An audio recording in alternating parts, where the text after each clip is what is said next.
a gente começa e recomeça, né? A vida é assim, de recomeços, Sim, né? a vida. Para quem está acompanhando a gente, eu vou fazer uma consulta aqui Opa. para o nosso diretor. Sérgio, tá gravando?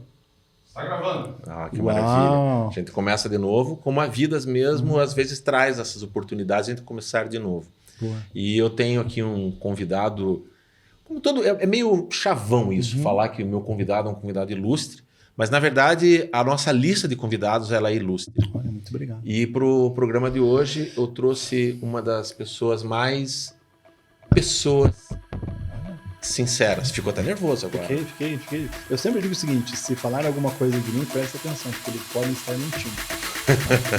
Então, depois da vinheta.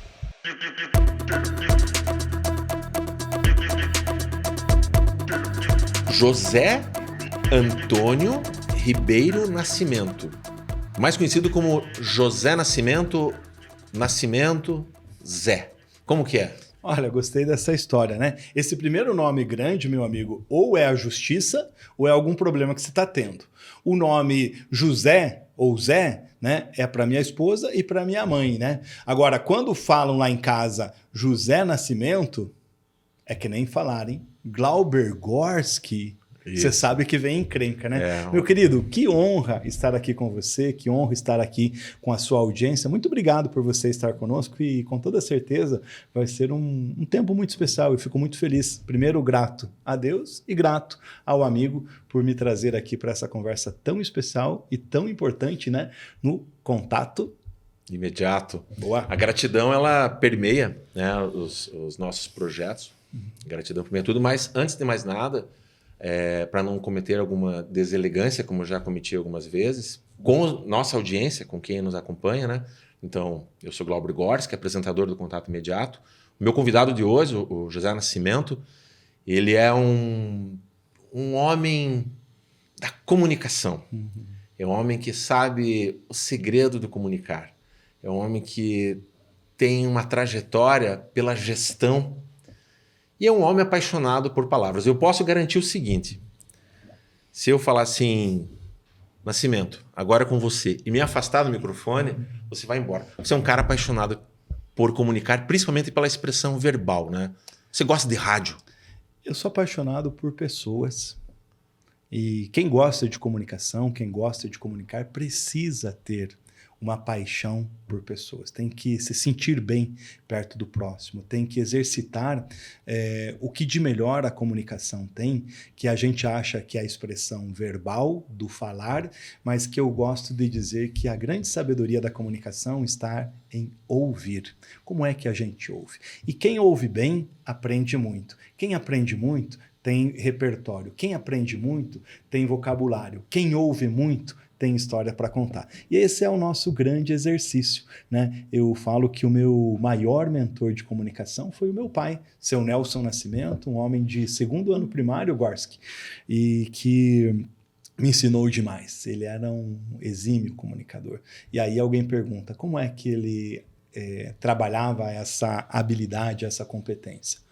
Ouvindo pessoas, conhecendo pessoas, dando oportunidade e aprendendo. Sabe o que tem acontecido com a gente? A gente está preferindo ouvir a cátedra, o diplomado, aquele cara que é eloquente. Viu? Você já parou para ouvir com atenção aquela pessoa que prepara o cafezinho lá na sua empresa? Ou aquela pessoa que varre a rua da frente da sua casa? E esses tempos eu fiz um exercício, meu querido, aqui em Curitiba. Curitiba é pródiga, né, pelos seus moradores históricos, né? Tem o Oil Man, tem a Mulher da Borboleta, o que mais que a gente tem? Tantos e tantos outros personagens. Tem o Homem da Bíblia perto da Assembleia Legislativa. Será que essas pessoas têm para nos ensinar? Tem, sim, senhor. A gente tem muito para aprender com elas. E eu parei para ouvir a Elisete, que ela fica rodando a Praça Eufrásio Correia na região da Câmara Municipal. E sabe o que está acontecendo agora? E as pessoas param e dizem assim, como é que ela sabe o seu nome? Ela grita, Nascimento. E, meu querido, eu falo que se tem uma coisa que eu aprendi nesses meus 54 anos, primeiramente com meu pai, e depois com outros pilares que eu vou contar para ti, é gostar de pessoas, ouvir pessoas, né? E E não cansar de aprender. Eu saí da roça com 17 anos para fazer o vestibular na Universidade Estadual de Ponta Grossa. E quando eu saí para fazer o vestibular, a pessoa que era o feitor, literalmente esse era o nome, o feitor da minha equipe, disse assim: esse negócio não é para você. E aquilo me bateu e eu falei, cara, eu vou ter que voltar para trás. Mas é um negócio qual? Faculdade? É, Faculdade do quê? Qualquer faculdade. Faculdade ir aonde para uma graduação, Isso. Ele falou que não era para você. Não, aonde eu morava, qualquer pessoa que passasse do segundo grau, para alguns grupos, estava ocupando um espaço que não era dele. Porque aquele espaço só poderia ser ocupado ou só teria competência para aquilo o dono da fazenda, o diretor do lugar onde nós morávamos, né? E aí aquela fala dele me deu uma força muito grande. E eu acabei indo fazer o vestibular, passei em terceiro lugar no vestibular de jornalismo e etc e tal. Com 24 anos assumi uma gerência de uma emissora de televisão afiliada da Rede Globo, mas o que eu mais aprendi com o meu grande mentor, seu Nelson Nascimento. Que nós precisamos aprender a toda hora. E hoje em dia as pessoas falam no chamado Long Life Learning. É bonito esse nome, né, Glauber? Long Life Learning. Que é o profissional da atualidade, o talento da atualidade tem que aprender ao longo da vida, o tempo todo, a toda hora. Agora, eu tenho dito o seguinte, bato nessa tecla: aprender na academia, aprender nos bancos escolares, nos cursos e nos treinamentos. Mas aprender aqui, como a gente faz, almoçando junto, tomando um café, aprender com todas as pessoas, porque todo mundo tem um pouquinho de repertório, de conhecimento para nos ajudar e para nos ensinar. Deixa eu ajudar um pouquinho aqui a audiência nossa. Preciso desempacotar um pacotinho aqui, por favor. Tá? Só para varrer a linha do tempo ali. Você falava que saiu da roça, né? Você é natural de Fernandes Pinheiro, é isso? Sabe que a nossa audiência aqui, audiência de rede social, ela não tem fronteira. Sim. Então, Fernandes Pinheiro é uma cidade do interior do Paraná, não muito distante da capital, mas próxima de outro grande centro que é Ponta Grossa. Irati. E Irati, né? Isso, é a cidade mais perto. É uma cidade, eu já tive a oportunidade de passar por ali 2 vezes, né? Mandou foto para mim com o Sim. Rubens Vandressen? Sim, com o professor Rubens, né? Professor Rubens, mestre. A trabalho, mestre Rubens. E você estava ali até os seus 17 anos, na roça. O que era estar na roça? Boa questão. Quando a gente fala, né? Você sabe que você percebeu que eu sou um contador de história e nas histórias que eu conto eu vou passando a mão e elogiando, agradecendo, sendo gentil, mas batendo forte, né? Tem muita gente que tem vergonha do lugar onde nasceu e da sua família. Esse artifício eu usei quando eu fui diretor de empresas, e aí o pessoal fazia todos aqueles processos de RH, que eu sou super favorável, currículo e etc e tal, e aí, vamos para a entrevista com o José Nascimento. E eu fazia 2 perguntas, que alguns psicólogos, teóricos e etc e tal podem dizer o seguinte: nossa, que pergunta mais besta que esse cara faz. Não tem problema nenhum, Glauber. E eu perguntava o seguinte: fala do seu pai e da sua mãe, como eles são. Conta a história deles. E fala do lugar onde você nasceu.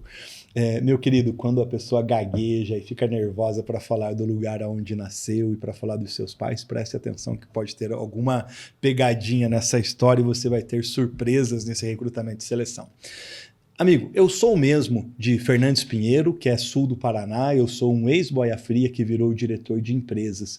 Eu saí da arrancança do feijão no final do ano para me inscrever no vestibular da Universidade Estadual de Ponta Grossa. E como todo mundo que estava lá, né, o nosso lugar era para ser morrer na roça. Né? Quase o Gabriela, eu nasci assim, cresci assim e vou ficar aqui e assim. E eu sempre falo que Deus, minha família, minha força de vontade e os meus amigos me levaram a acreditar em alguns sonhos, a sonhar, né? Tem gente, Glauber, que tem se especializado em ser ladrão de sonhos. Você sabe do que eu estou falando. Tem gente que traz uma mensagem hiper negativa para o ser humano. E o nosso desafio, o nosso papel como ser humano é como é que, em meio mesmo ao caos, à dificuldade, a adversidades, a um temporal, a um vendaval, nós vamos ser uma voz positiva, uma voz que edifica, que promove, que levanta. Muitas vezes a gente acha que a gente tem que dar a mão e ajudar, até mesmo financeiramente ou numa outra situação. Não esqueça, um bom sorriso, uma boa atenção, um bom dia, um bom boa tarde, um bom que Deus te ajude, tenha sucesso, vá em frente, vai dar certo, pode mudar tremendamente a vida das pessoas. Eu tenho experimentado isso, eu tenho vivido, né? Você falou, eu estava te falando da minha essência, da onde eu vim.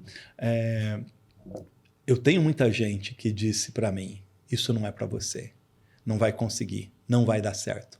Mas eu tive muita gente que disse assim, siga em frente, você se comunica bem, siga em frente, você é batalhador, ou às vezes nem mesmo com um adjetivo, porque às vezes a gente não é merecedor ou não tem grandes atributos, mas quando a pessoa te dá um tapinha nas costas dizendo assim, vai dar certo, você consegue ajudar em muito uma pessoa, né? Então, a grande questão e a pergunta é, como é? Não que você que está aí, mas no que é que eu, José Nascimento, tenho feito para ajudar e transformar a vida das outras pessoas? Você promove um diálogo na cabeça de quem te escuta. Você sabe disso. Você tem essa qualidade. Esse diálogo que estabeleci na minha cabeça aqui, te ouvindo, ele me convida a uma reflexão. É recomendado que a gente, antes de ajudar o outro, ou imediatamente, assim que for ajudar o outro, a gente esteja bem, esteja forte, esteja no seu centro, né? A gente esteja tranquilo para passar tranquilidade para o outro, né? A gente esteja saudável para passar saúde para o outro. Mas quando não for possível a gente estar bem, de ainda assim tentar promover uma ajuda para o outro. Ok. Eu acredito que nesse diálogo meu interno, como de muitos que estão nos ouvindo, a pergunta que a gente muitas vezes faz é assim, como é que eu separo dentro de mim aquilo, o joio do trigo, né? Como é que eu separo a boa influência da má influência? Porque às vezes a gente dá ouvidos e credibilidade para quem a gente não deveria, e às vezes a gente deixa de dar credibilidade para quem a gente deveria por critérios que eu não sei quais são. Você tem alguma recomendação nesse aspecto? Você é um grande filósofo perguntador. Eu sou só um provocador. Eu gosto. E enquanto você falava, você também fez a maquininha do meu cérebro girar. E eu fui buscar num livro que algumas pessoas gostam, outros não.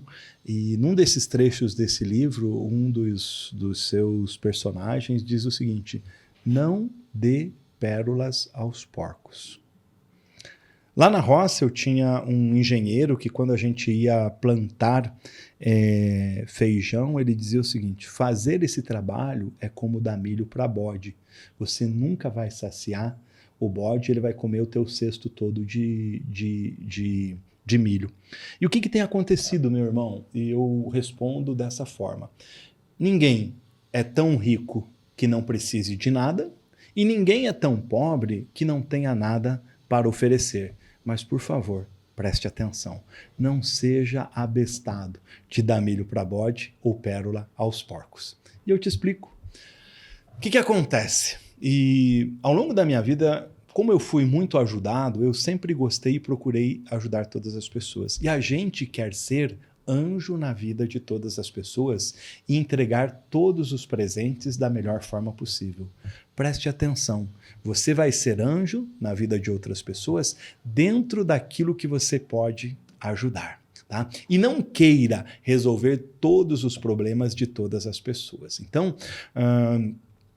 recente, eu fui dar uma palestra e fui convidado para ser um dos palestrantes e uma pessoa começou a falar. E ela começou a falar dos feitos que ela tinha conquistado e de onde ela estava e por quê. E ela virou para mim e disse o seguinte, eu só estou aqui por conta e pela provocação do José Nascimento, que está sentado ali, porque se ele não tivesse me provocado, se ele não tivesse dito que o meu currículo estava ruim, que eu não sabia o que eu queria e que era para que eu fosse arrumar todo o meu currículo para depois voltar a falar com ele, eu não estaria aqui, porque foi um choque de realidade. Primeiro que eu achei um gesto de indelicadeza e de maldade.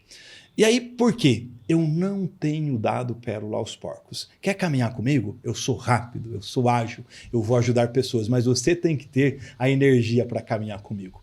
E o que aconteceu com essa pessoa? Ela me ligou perguntando para que eu visse o currículo dela gratuitamente. Eu sou mentor, eu ganho o meu pão vendendo consultoria, mentoria, treinamentos, aulas de pós-graduação, e por conta de um pedido de uma pessoa, eu fui fazer aquilo de forma gratuita e muito generosa. E ela queria que eu olhasse o currículo, olhasse o LinkedIn dela, ouvisse sobre carreira, e ela falou, tem uma vaga, o que eu faço? Eu falei, manda o seu currículo. Eu vi o currículo, estava ruim. Eu perguntei a vaga que ela pleiteando e ela falou, eu não sei ainda, é na faculdade e tal. Eu perguntei para ela quais são os seus preparos, os seus skills, as suas competências técnicas e emocionais para essa vaga e ela não me respondia. E aí eu fiz uma lista de perguntas e falei, assim como Jesus, né? Não que eu seja Jesus, eu falei, pegue todas essas dicas que eu te dei, anote todas, faça a lição de casa e volta. Você sabe se essa moça voltou? Nunca ela voltou. Mas ela teve a sabedoria, a grandeza ou a grandiloquência, eu não sei qual é o adjetivo que eu tenho para te explicar. Naquele treinamento, no meio de 30 pessoas, ela falou. Eu pedi para Deus sabedoria. Eu falei, Deus, porque eu queria chutar o pau da barraca. E aí eu consegui ficar calmo e resiliente. E eu só fiz uma observação para ela. Falei, olha, se tudo te ajudou, se tudo foi legal, talvez você pudesse ter feito tudo isso mais rápido e não precisasse trazer essa informação aqui. Porque quando eu te dei as tarefas, era para que você voltasse. Você me ligou? Você mandou uma mensagem? Você voltou? Não voltou. Então, a gente tem que prestar atenção. E nessa linha, principalmente quem é prestador de serviço, tem que tomar atenção da seguinte questão. Tem um povo, que é o povo da Gurulândia. Gurulândia. O povo da Gurulândia, Glauber Gorski, é esse povo que vende curso, treinamento, que soluciona tudo, que vai te deixar rico, que vai fazer você prosperar, que vai te tirar da zona de conforto, que vai te colocar, né, enfim, tudo aquela parafernália.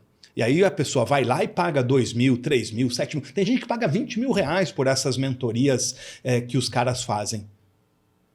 Esse mesmo cara ouve o Nascimento, ouve o Glauber, não paga nada e ainda reclama. Então uma coisa que a gente tem que aprender é colocar valor, não preço, no nosso conhecimento, na nossa informação. Se você que está aí do outro lado, que é empreendedor, que é professor, que é mentor, faça a seguinte conta: quanto vale a minha hora? Porque nós temos que estudar para aprender. Qual é o valor disso? Qual é o valor do seu trabalho, né? Então, nesse sentido, eu acho que a gente tem que prestar um pouquinho mais de atenção. Que maravilha. Você gosta da Gurulândia? A Gurulândia? Não, eu acho um circo... assim, te respondendo, tá? Uhum. O programa aqui, na verdade, é para você me responder. Sim, não mas, mas você me provocou agora. Eu gosto disso. Esse é o lado bom. Você estava ali olhando e maquinando dentro do meu cérebro, agora eu estou invertendo. Eu tenho um pensamento recorrente nos últimos anos e eu tenho utilizado ele como uma carta coringa para muitas situações. Eu acho que de tudo que o homem produz, tudo que o homem faz, gera, a maior parte do que eles propõem a fazer são bebês sujos. Tem bebês com pouca sujeira e tem bebês muito sujos. Muito sujos. O que não dá é para jogar o bebê fora. Eu acho que a Gurulândia é um desses casos.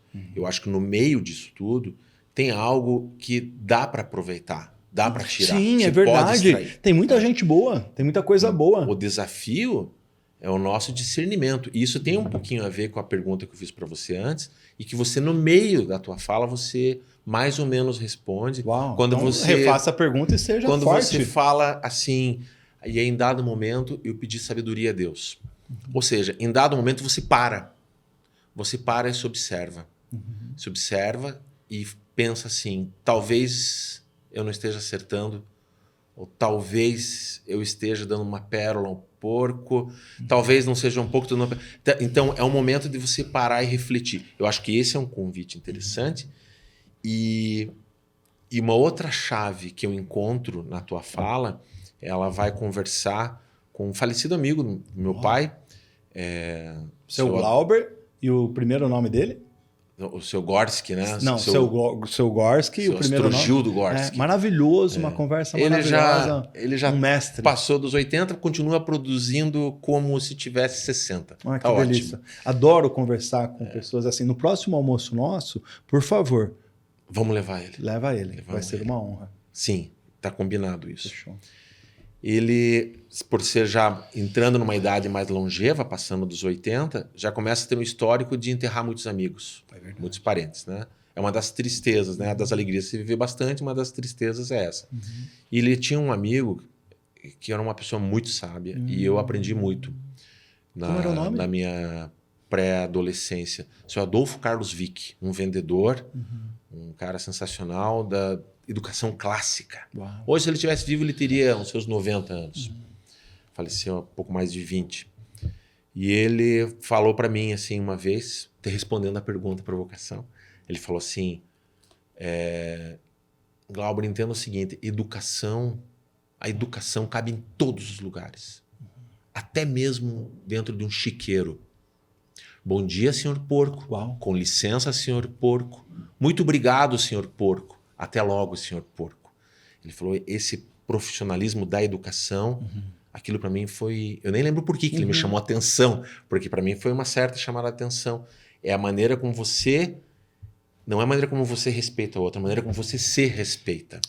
Faz sentido isso? Faz muito sentido. Eu quero só fazer um pequeno parênteses. Eu gosto de ouvir pessoas mais vividas. Eu convivi muito com meus avós. Gosto de ouvir também as pessoas muito jovens.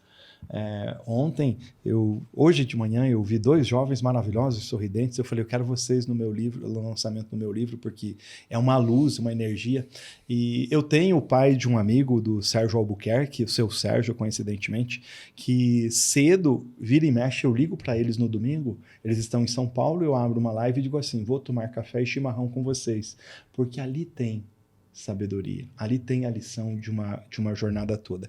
E sobre esse personagem que você citou, você já me falou sobre ele num dos nossos almoços, e talvez eu esteja errado, mas você me contou que você teve um arroubo numa situação de trabalho e de comércio, e ele teria te dado parte dessas lições, né? Faz muito sentido. Seja o melhor bom dia, seja o melhor boa tarde, seja o melhor boa noite, seja o melhor naquilo que as pessoas podem levar para sua casa, para sua vida, no seu otimismo. Quando eu fui gestor de grandes empresas, eu tinha uma preocupação. Não deixe que as pessoas vão dormir tendo levado você para a cama com raiva, com ódio, por conta de alguma coisa que você fez. Eu não estou dizendo que a gente não pode errar, a gente pode e vai errar. Mas na medida que você erra rápido, também seja rápido em pedir desculpas. Esses dias no trabalho onde eu estou, eu cometi uma indelicadeza. E sabe o que acontece com a gente? A gente comete uma falha, comete um erro, não se apressa em pedir desculpa, pede desculpa no particular daquilo que a gente fez em público. E mais do que isso, quando eu vou pedir perdão, desculpa para você, eu faço todo um discurso legalizando o meu erro anterior. Eu fiz esse exercício, eu estava pedindo desculpa para uma pessoa que eu fui indelicado e tentando me justificar. Para, Nascimento, errou, pede perdão, pede desculpa. Tem um descarrego em cima de você, de uma energia sua, que é tóxica, essa energia não é dos outros, é você que se permite a isso, e também uma liberação de perdão da outra pessoa e do outro lado. Os dois vão se sentir muito bem. É tão óbvio, né? Depois que a gente faz isso, fica tão natural, né? Isso não foi sempre natural para você? Ou foi? Da tua criação? Vamos lá, eu quero voltar um pouquinho para Fernandes você tem uma Pinheiro. coisa, sabe que uma coisa que eu não gosto é que me elogiem muito. Esses dias eu fui num lugar e tinha uma lista de elogios. A gente já vai chegar nas ofensas aqui. Boa, eu gosto das tá? ofensas. Sabe por quê? E me cutuque. Porque eu fui dar uma entrevista e a pessoa falou, olha, eu sou consteladora familiar e eu observo você, a sua família, o jeito que você fala com o seu pai, fala dos seus filhos, da sua esposa, da sua família. E eu respondi para ela, por favor, eu não sou capa de revista Caras. Eu estou mais para capa de jornal de notícias policiais. Por quê? Às vezes a gente começa a fantasiar e se achar. E o primeiro degrau para queda é quando a gente começa a se achar. A família ideal, o executivo ideal, o professor ideal. Calma, né? A gente está aqui aprendendo o tempo todo, a toda hora. E no mundo que a gente vive, esse aprendizado é muito maior. Eu gosto, né? Posso fazer um parênteses? Pode, claro, Pode. deve. Eu tô vendo que você está meio incomodado com alguma coisa aí. Estou muito incomodado. Agora é a hora do teatro aqui, porque eu sei do que se trata. Mas eu não posso deixar de considerar que quem está nos vendo não sabe do que se trata. O que é isso que você tem em suas mãos, José Nascimento? Olha, para você que está acompanhando o Contato Imediato, eu quero dizer o seguinte, que eu lancei esse livro chamado Mundo 6.0, é para lá que eu vou. Eu lancei ele na pandemia falando sobre empreendedorismo, inovação, universo das startups, enfim. Ouvi grandes empreendedores, que é o pessoal dos chamados unicórnios, Glauber, mas ouvi também os pequenos empreendedores, gente muito pequenininha. E é um prazer, é uma honra passar às suas mãos, né? E também de toda a equipe do Contato Imediato, do Hortêncio, enfim, Mundo 6.0. Eu vou te adiantar assim, como todo bom livro, um livro bom é um livro que circula, né? Sim. Então eu vou ler, ele vai ficar no nosso acervo aqui, a gente tem a nossa pequena biblioteca, e ele vai ficar disponível para circulação, mas também para quem quer ter o seu livro, um livro para chamar de seu. Dá para encontrar ele onde? Opa, já merchan? Não é merchan, é um serviço, né? Ah, que bom. Porque imediatamente nesse momento as pessoas estão dando pausa e procurando o livro. Legal. Conte com isso, Que né? bom, que bom. Então faz o seguinte, você que está aí, você deixou de ser um conhecido do Nascimento, você passou a ser o meu amigo. Então eu vou te dar o meu telefone, o 419-9270-1011. Aguenta que eu já repito. Por que eu estou dando o meu telefone? Glauber, o livro está na Amazon também. Só que escritor no Brasil não ganha dinheiro. Especialmente se for pequeno como eu. Claro que os caras famosos e etc e tal ganham um monte de dinheiro. Eu falo que se eu for para a livraria, eu vou virar pé de prateleira e aeroporto de barata.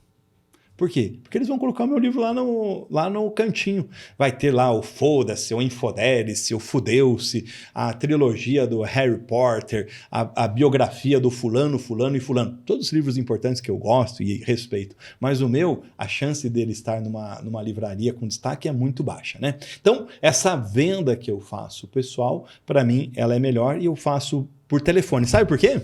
Porque, lembra o que eu falei no início da nossa conversa?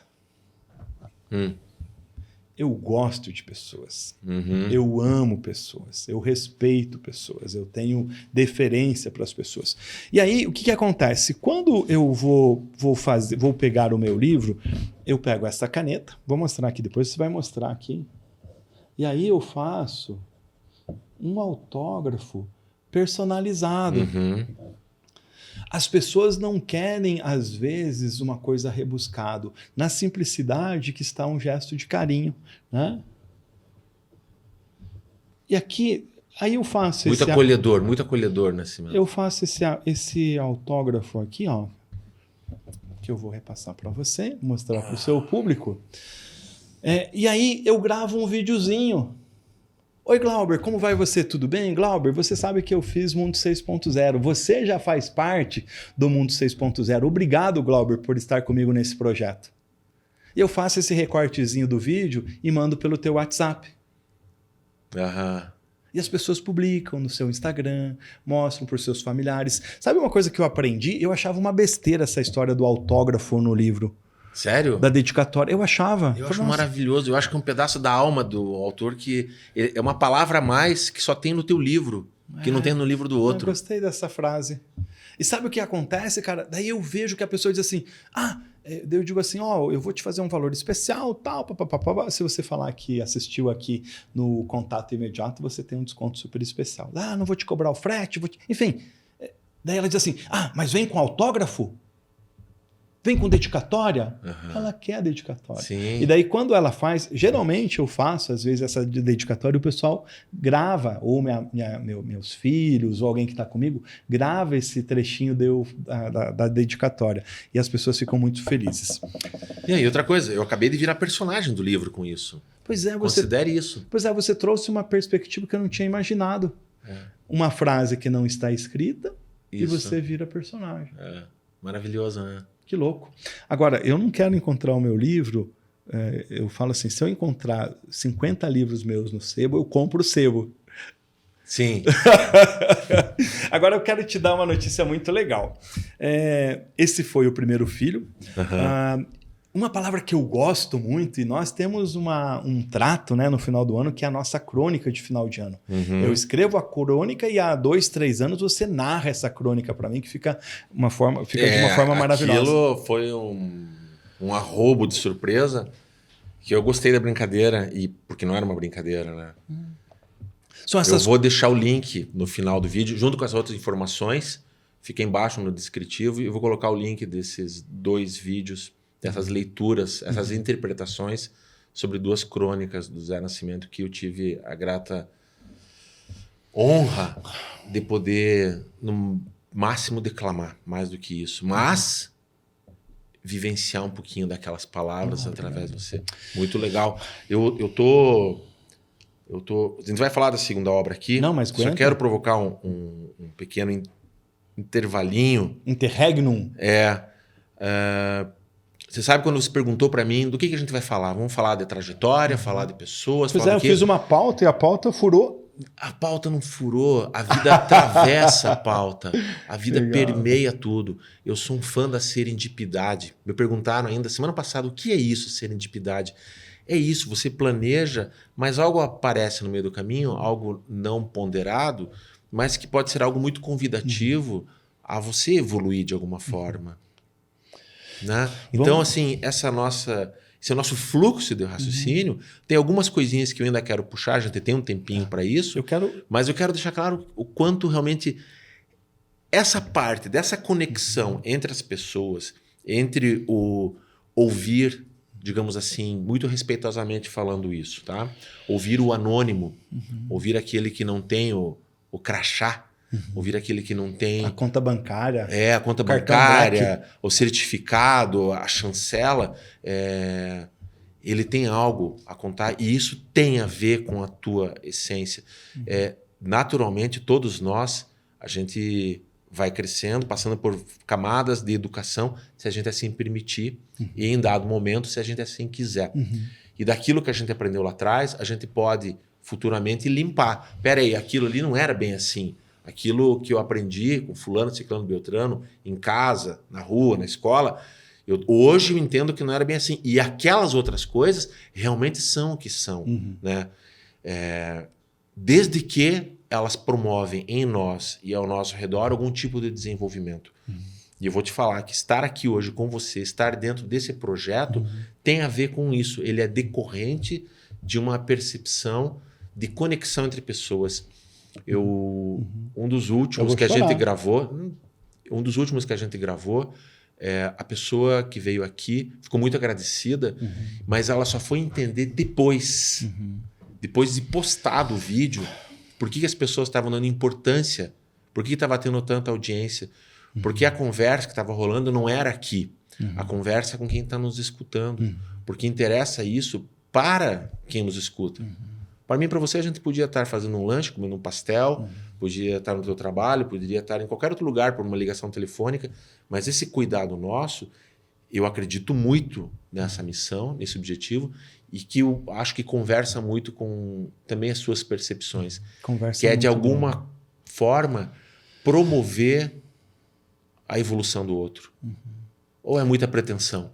Cara, eu vou tirar da teoria e vou levar para a prática e vem comigo. Vem você. Você falou que ia entrar no meu cérebro e você que tá, vem comigo também, porque eu quero contar uma coisa para vocês. A gente podia estar falando aqui sobre gestão empresarial, sobre governança, sobre ambidestria, sobre strategic foresight, sobre os 25 anos que eu passei como diretor da Globo, da Record, sobre os 200 casos e causos que a gente produziu juntos, sobre um pouco mais talvez da minha vida na roça, sobre o meu projeto apaixonante de aulas nas pós-graduações.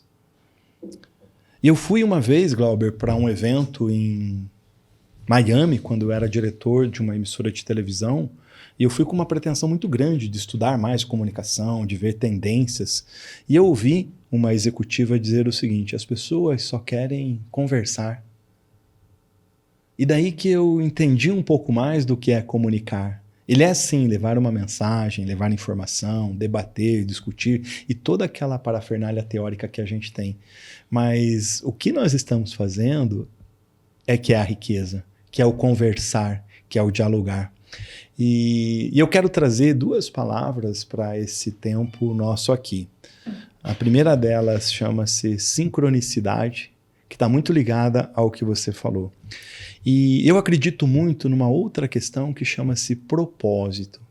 Qual é o teu propósito?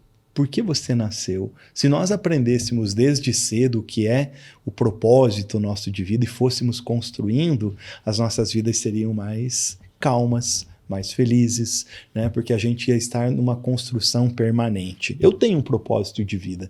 O meu propósito, que eu só descobri com 32 anos, eu escrevi, e você que está aí, escreva o seu propósito, não importa a idade que você está, potencializar o talento das pessoas para que elas alcancem grandes resultados para si e para as suas empresas. Eu faço isso como executivo, eu faço isso como mentor, como consultor, como professor, como palestrante. Potencializar o talento das pessoas.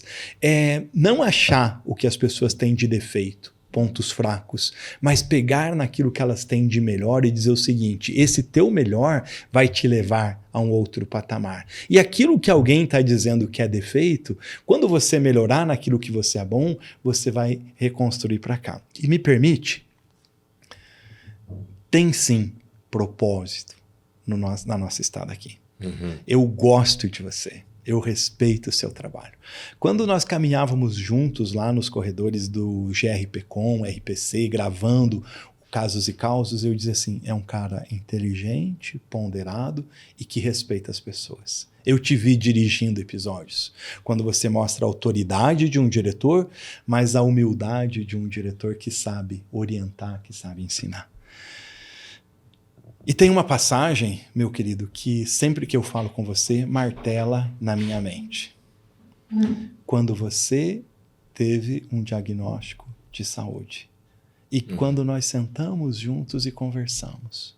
E quando eu vi você crescer, não só como um talento profissional, mas crescer como um humano que você é. Porque você é grande como um humano.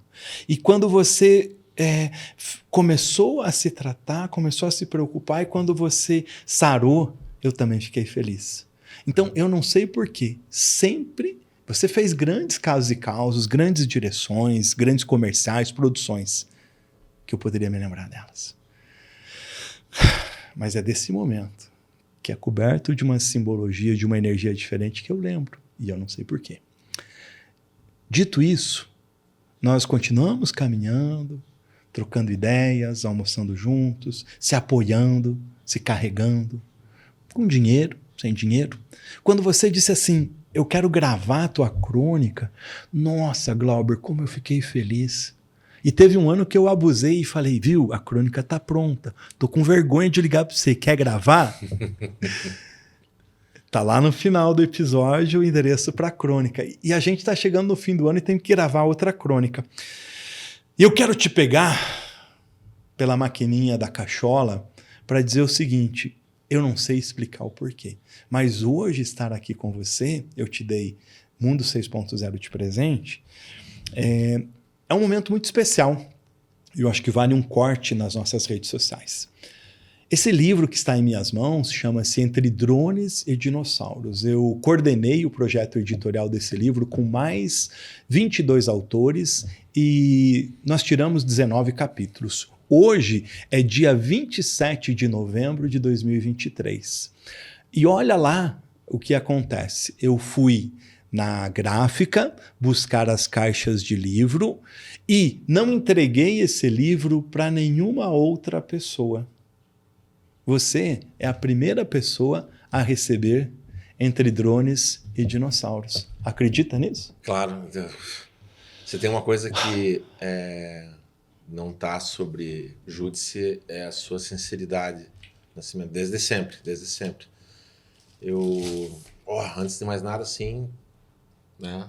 Antes de mais nada, sempre é gratidão, né? Sempre um muito obrigado e dá licença. Cheiro de livro é bom, né, cara? Por mais que a gente tenha o digital, tecnológico, nada supera, né? Passa a mão na capa pra você ver. Tem relevo, né? Como é que é o nome disso aqui? Relevo. Relevo. Entre Drones e Dinossauros. Você vai me falar um pouquinho dele? Você vai me fazer o autógrafo, é claro. Mas eu quero fazer só uma provocação. Que talvez seja a maior provocação. Que louco, né? Você é a primeira pessoa. Muito. Você é a primeira pessoa. Eu estava na gráfica. Não é um boneco da gráfica, isso aqui é um livro. Se você for lá no Instagram, @Nascimento Top de Gestão, lá nos meus reels, vai ter um reels publicado por volta, sei lá, de quase 1h da tarde, onde eu mostro a minha equipe, eu, o professor Conte, o professor Fred e o Silvio, na gráfica, na Octagráfica, que nós fomos carregar o livro. A gente abriu uma caixa, naturalmente, que nós manuseamos, e eu saí de lá correndo. Deixei o meu carro no estacionamento e peguei Entre Drones e Dinossauros para passar em suas mãos. Por gentileza, me acrescente como personagem dessa obra e coloque palavras que só aqui existirão em nenhum outro lugar. Como, por exemplo, o meu nome. Boa. E o do Sérgio? Você continua... Você trouxe um pro Sérgio ou não trouxe? Você continua... Eu te falei que ele é quase isso. Eu não estou dizendo que o Sérgio não merece, é meu amigo, já gravei uma live com ele, mas ele saiu da caixa exclusivo para você, tá? Desculpa aí, Sérgio Hortêncio. Desculpa aí, Sérgio. Mas fica a dívida com ele agora. Não tenho dúvida. O menino fica magoado. Eu vou te fazer a pergunta, mas... Porque é uma pergunta que eu vou exigir uma resposta. Você quer que eu autografe para o Sérgio e para você ou só para você? Por contato imediato. Por projeto. Legal. Pronto. Pode fazer Esse aqui eu queria para mim mesmo. Não, essa pergunta, eu não preciso perguntar mais nada depois dela. Eu não sei se você vai ter a resposta. Eu não sei se você vai ter uma resposta. Mas eu vou querer uma resposta franca e sincera e sem enrolação. Uau! Tá? Vai. Essa é uma pergunta que eu preciso dessa resposta. Meu Deus. E eu tenho certeza que, assim como eu, muitos que podem estar nos ouvindo talvez apreciem isso também. Quando a gente fala de se colocar nessa pessoa valorosa, que cuida dos outros... Não, mas eu não sou essa pessoa. Você não é, mas você busca ser. Certo? Sempre busco. Ótimo. Quando a gente fala de uma pessoa que cuida dos outros, que trata com respeito os outros, que talvez a gente não seja essa pessoa, mas a gente busca ser. Quando a gente fala Posso fazer pequenos parênteses? Eu busco ser, mas eu não sou frouxo. Durante muito tempo eu era o chefe bonzinho da empresa, que todo mundo dizia, o Nascimento tá legal. Um dia eu recebi um feedback dizendo, você é o cara bonzinho. Não, eu amo, eu respeito, mas eu sou forte e intenso. Então, para caminhar comigo, tem que ser forte e intenso, porque eu vou pegar pesado, como eu pego comigo. Isso tem a ver com a própria pergunta. Quando as pessoas te observam, tá? Quando elas te avaliam, te julgam, te rotulam, tá? E você está agindo de um jeito que você acredita que está indo no norte correto da tua direção. Essas pessoas, principalmente em processos hierárquicos, nem sempre entendem isso. Né? Que uma coisa é alguém ao seu lado comentar, pô, Nascimento, você é muito bonzinho. Outra coisa é um amigo seu falar, você é muito bonzinho. Outra coisa é um subordinado seu falar, ô, você é muito bonzinho. Agora, uma outra coisa é alguém num corporativo, numa instituição maior, do andar de cima, falar assim, infelizmente não vai rolar, Nascimento, você é muito bonzinho. E não entende isso. A pergunta é, como é que a gente faz para sobreviver com qualidade, com profissionalismo, num ambiente que muitas vezes não aceita isso? Sabe aquela coisa, o mundo é uma selva, temos que matar um leão por dia? Não, para mim o mundo é uma civilização. Não tem que matar ninguém, nem nenhum bicho por dia. Mas existe essa verdade sendo imposta muitas vezes, né, pelas empresas. Como sobreviver a isso? Obrigado pela pergunta. Ela não é uma pergunta cruel. Se a gente tivesse combinado, não teria dado tanto certo, né? Entre Drones e Dinossauros, eu escrevo um capítulo especial. E esse capítulo é o capítulo número 10, que fala sobre Líder 7.0. E o intertítulo é? Ambidestro em um mundo disruptivo. Viu? O mundo que a gente vive é um mundo diferente, a gente tem que ter uma outra interpretação, uma outra pegada. É um mundo que tem um novo humano, um novo consumidor, uma nova sociedade, novos comportamentos e novos hábitos. Pós-pandemia, a gente pode até dizer que essa sociedade ficou e careceu de mais empatia, de mais generosidade, de mais gratidão. É verdade. Então, o que é que nós temos que ver? Esse líder precisa ser empático, precisa ser resolutivo, precisa ser de resultados, mas construir todo esse conjunto de entregas com humildade, com generosidade, com carisma. Nascimento, é possível fazer isso? É sim, senhor. O que a gente tem errado é dizer o seguinte, nós trabalhamos juntos e eu chego para você e digo assim, Glauber, como vai você? Tudo bem? Bom dia? Vem comigo. Tá, ok. Tá tudo ótimo. Pô, Nascimento. E aí, eu acho, né? Até onde vai, né? Legal, bacana. E como tá lá na sua casa, sua esposa, seu filho, tudo bem? Tá tudo certo. Show. Glauber, é o seguinte, ontem você pegou uma direção de um produto para fazer e a equipe teria que estar aqui pelas nossas contas às 17 horas e você só chegou aqui às 19 horas. Glauber, nós já conversamos sobre isso e eu preciso que essa equipe aqui esteja às 19 horas. Eu avaliei e olhei todo o processo, todo o cronograma que você fez e pelo tempo que você faz, você teria que estar aqui às 17 horas. Você sabe que isso prejudica o nosso trabalho, né, Glauber? Sim.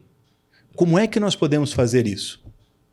Estou me sentindo mal aqui agora, porque me colocou numa situação que realmente acaba me desagradando, porque eu teria que dar nome aos bois, né? E explicar no processo todo o que aconteceu lá desde o começo do dia, com atraso de algumas pessoas, e que eu não pude punir ou fazer a devida correção naquele momento, para que ao longo do dia eu não perdesse a equipe e, mais do que isso, eu não perdesse o resultado do material.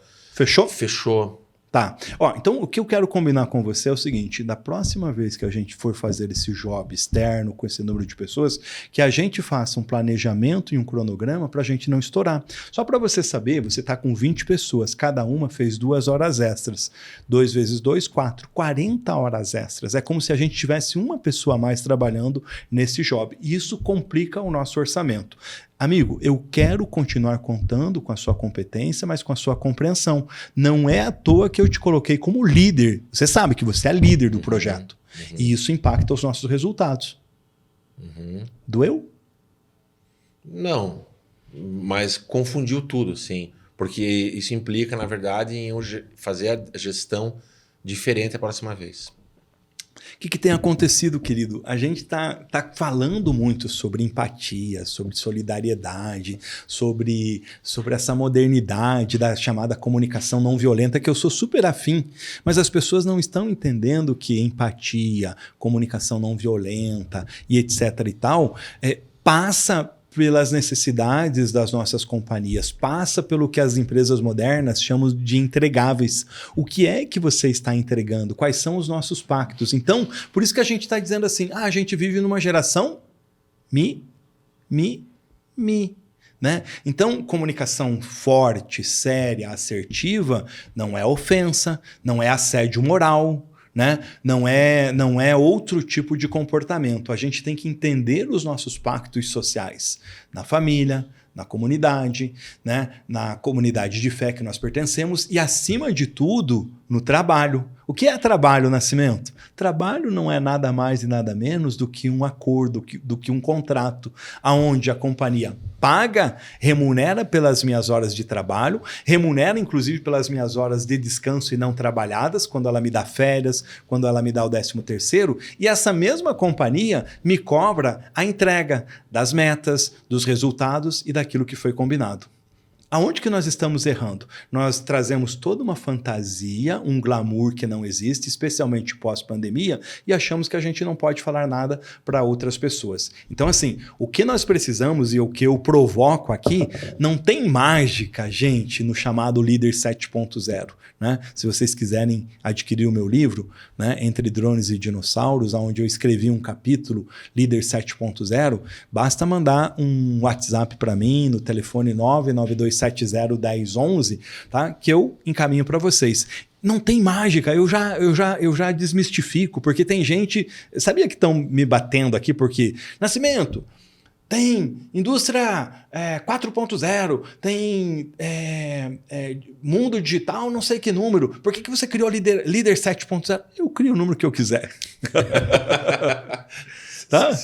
Agora é o seguinte, meu filho, eu não estou discutindo e debatendo números, se é mundo 6.0, se é líder 7.0. Eu estou dizendo assim, como é que você está construindo, está se encaminhando e viajando e embarcando nessa viagem para o mundo dos negócios 6.0. E liderança 7.0 é mais uma analogia para dizer o seguinte: as grandes e boas bases da liderança já estão postas e não é deste século. É de mais de 20 séculos a mais. É talvez antes da nossa civilização. Passa por ética, passa por humildade, passa por resiliência, passa por paciência, passa por perseverança, caminha no termo tão novo que é inovação e criatividade. Então, as bases já estão colocadas. Sabe o que está faltando para a gente? Exercitar. Porque não é uma revolução isso. Não é revolução.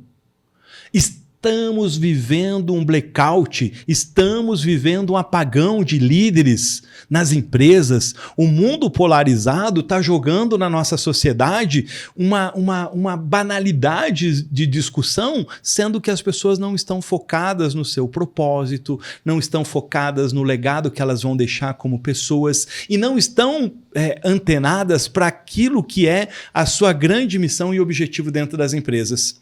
Por conta da vaidade, da arrogância, da prepotência, da meta obsessiva dentro das empresas, a gente tem não líderes, mas chefetas, tá? Que usam de todos os artifícios imorais, ilegais. Empresas perdem com esse tipo de chefe, porque elas são processadas, porque elas têm que pagar termos de ajuste de conduta. Por quê? Porque a gente tem chefe mal educado, tem chefe que faz assédio moral sobre as pessoas e, não raro, pessoas da mais baixa índole que promovem assédio sexual. E esse tipo de gente, muitas vezes, é benquista pelos donos, pelos acionistas, porque eles geram resultados. Então, você que é dono, é acionista, preste atenção. Você, muitas vezes, está colocando um lobo junto com os seus cordeiros. Esse tipo de gente tem levado muitas empresas a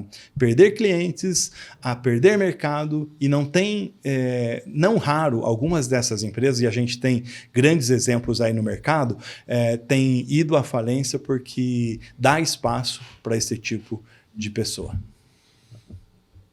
Parte da solução é denunciar, é esperar, é boicotar, é o quê? Para que isso modifique. Olha, eu sempre sou um construtor, né? Eu dou aula nas pós-graduações e os meus temas são mudança e cultura, RH 4.0, hoje em dia os principais, além dos temas de comunicação.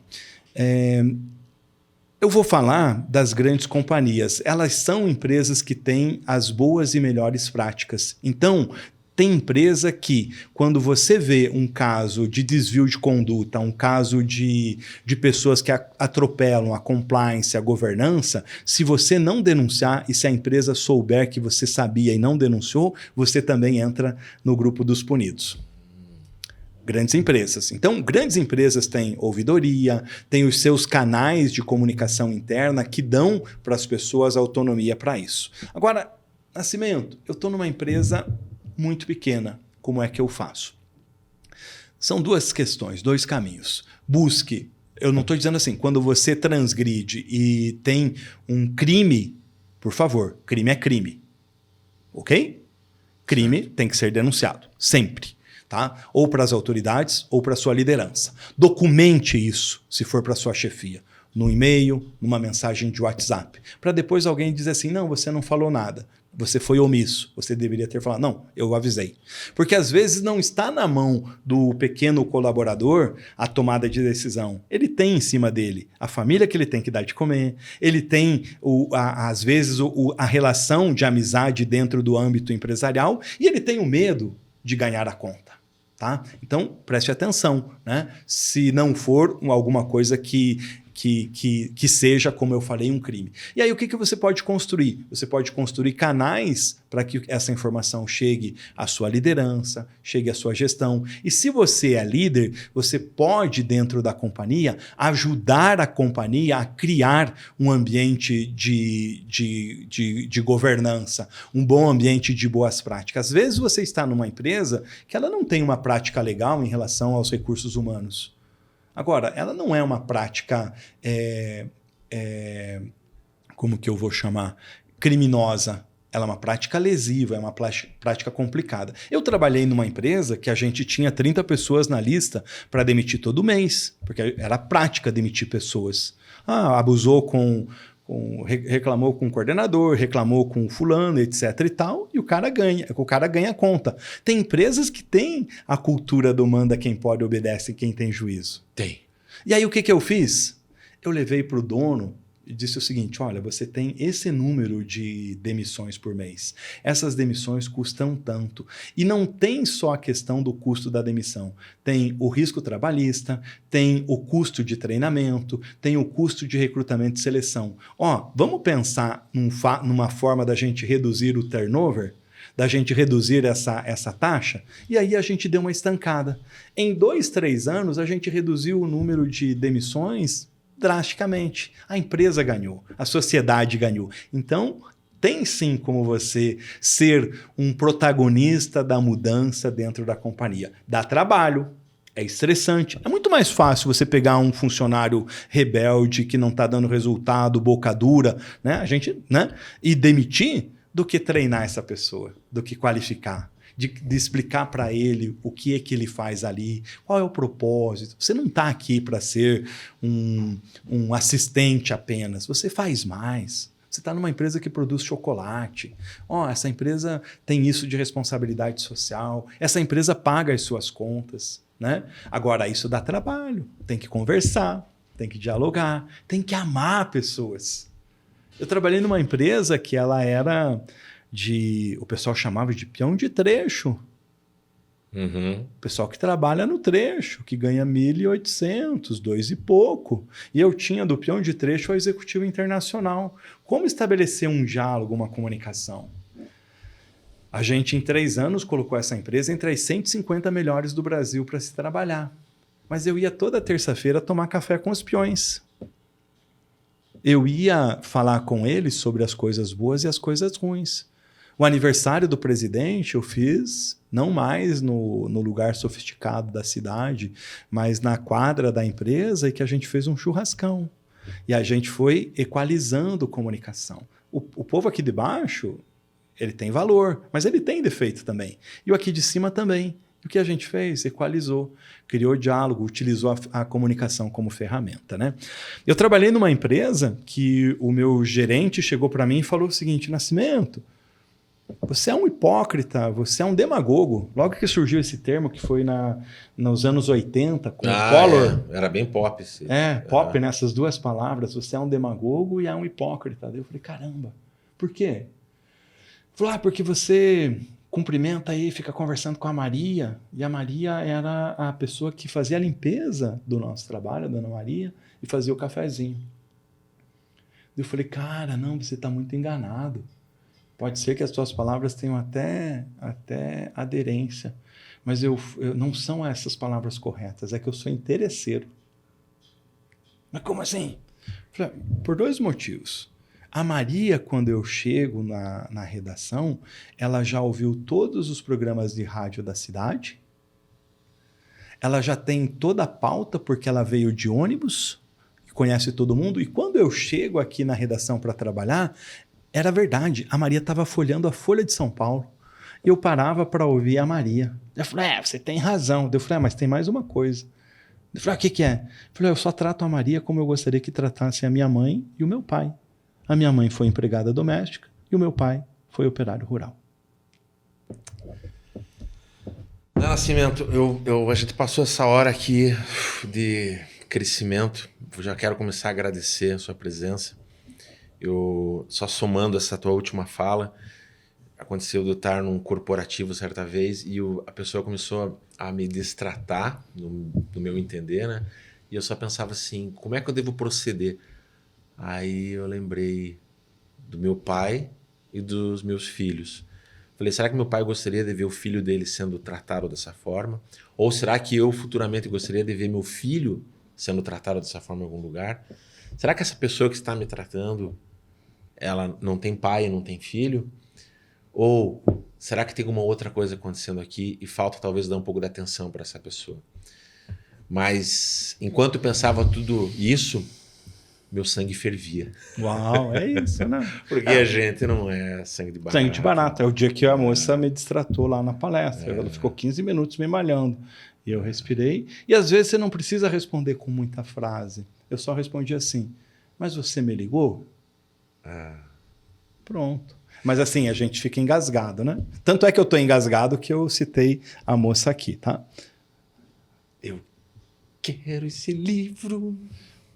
Canta mais. Vira uma criancinha, cara, perto do livro. Sabe que eu tenho uma agonia de entrar em livraria e bibliotecas? Porque eu olho para todos aqueles livros e só penso uma coisa. Não vai dar tempo. Não vai dar tempo. Sabe o que eu tenho? A minha sensação é de ficar morando lá dentro uns 4 dias. Você pediu as palavras? Palavras. Fala delas. No mundo das palavras. Fala das palavras. Imediata, amizade, esperança, amor, Deus, aprendizado e abraços. Abraços é importante.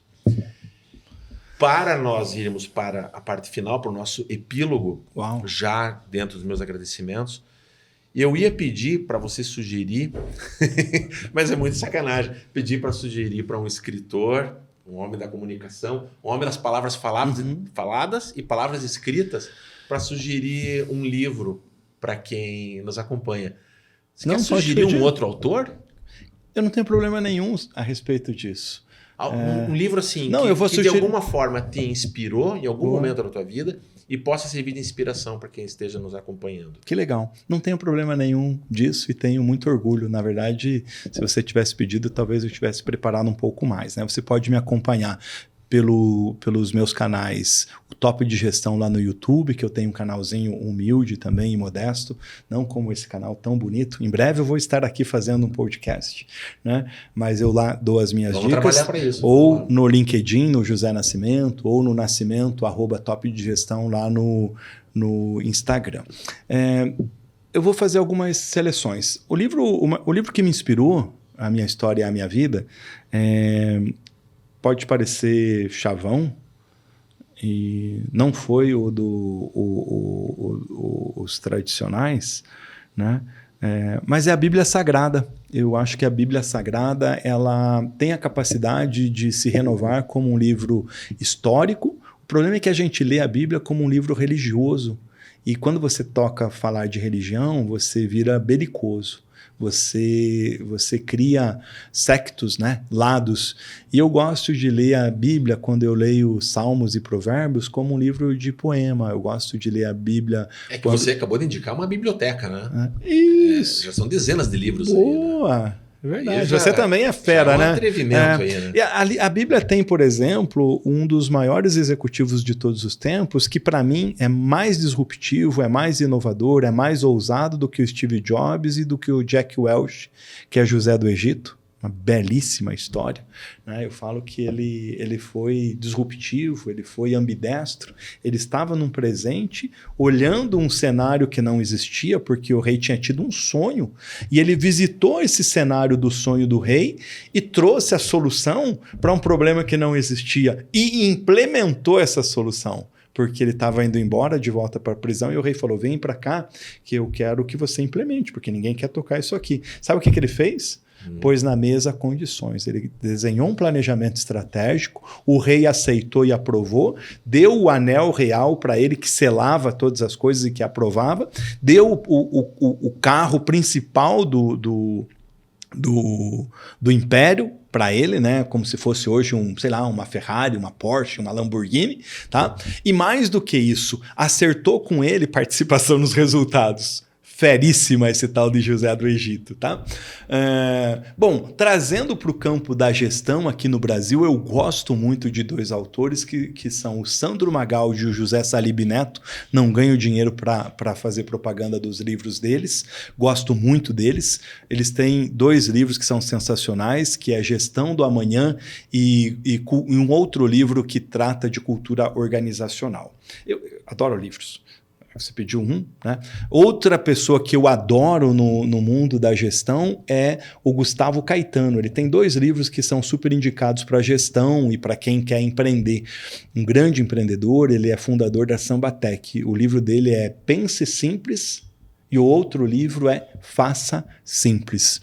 O João Paulo Pacífico, da Gaia, tem um livro chamado Onda Azul, que ele fala sobre a implantação dos modelos de cultura na empresa dele.